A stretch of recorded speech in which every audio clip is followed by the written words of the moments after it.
Vic Soto nakatikim kay Arjo Atayde. Vic Soto napuruhan.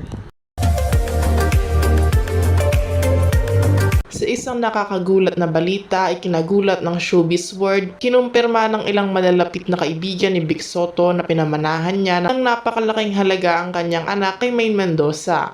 Ang nasabing pamana na sinabing umabot ng milyong-milyong piso ay nagdulot ng iba't ibang reaksyon mula sa mga tagahanga at taga-subaybay ng sikat na komedyante. Ayon sa mga ulat, matagal na palang pinaplano ni Vic Soto ang pamana para sa kanyang anak. Ang kanyang layunin ay masigurong maayos ang kinabukasan ng bata. Gusto lang ni Bossing na walang alalahanin si Maine at ang kanilang anak pagdating sa pinansyal na aspekto. Ayon sa isang mapagkakatiwalaang source, dagdag pa ng source na nais ni Vic na mabigyan ng magandang buhay ang kanyang anak at maiparamdam kay Maine ang kanyang walang hanggang suporta. Nananatiling tahimik si Maine Mendoza tungkol sa usapin, subalit marami ang nag-aabang ng kanyang reaksyon sa social media. Ang mga tagahanga ni Maine at Vic ay nagpahayag ng kanilang suporta at tuwa para sa mag-ina. Talagang mapagmahal na ama si Bossing. Sobrang nakakatouch ang kanyang ginawa, sabi ng isang netizen sa Twitter. Ang iba naman ay nagpahayag ng kanilang paghanga sa pagiging responsable at maalalahanin ni Vic bilang isang ama.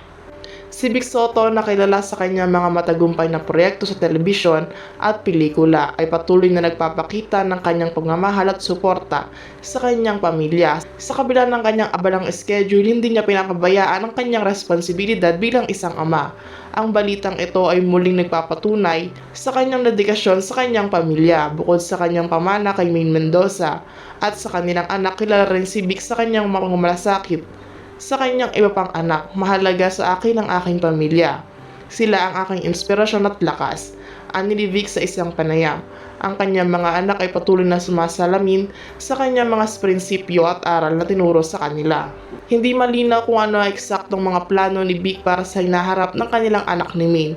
Ngunit tiyak na patuloy siya magbibigay ng suporta at pagmamahal. Sa ngayon, inaabangan ng marami kung paano ito makakaapekto sa relasyon ni Maine at Vic, pati na rin sa kanilang mga anak. Sa huli, ang naging hakbang ni Vic Soto ay isang patunay na walang kapantay ang pagmamahal bilang isang ama. Ang kanyang pamana ay hindi lamang simbolo ng kanyang kayamanan, kundi isang paalala na ang pamilya ay laging uunahin. Sa kabila ng lahat ng balakid, na nanatiling matatag at puno ng pagmamahal ang pamilya Soto.